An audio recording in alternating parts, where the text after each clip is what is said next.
Holy shitimus. So these are, you guys are poo-pooing prefabs, but these are like fucking 1-inch thick face, man. All MDF.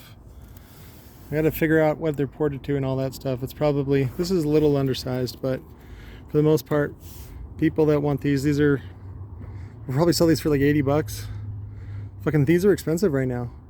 Typically you can get something like this off of Amazon for under 50 shipped, but everybody's running out. So I had to go to the wholesale distributor, Rabadi Sons, and actually buy them. Not, it's a wholesaler, it's not retail, but still, I normally don't do that, but we're out and I don't have enough time to build my own, so I'm like, fuck it.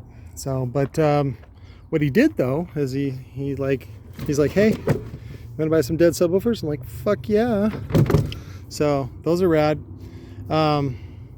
Yeah, they own the Majestic brand, by the way. Rabadi Sons in Phoenix. So, but got the gates open. It's gonna have a good Saturday. I do have a couple things I want to talk to you guys about. Big projects. So I love you. I'll talk to you later.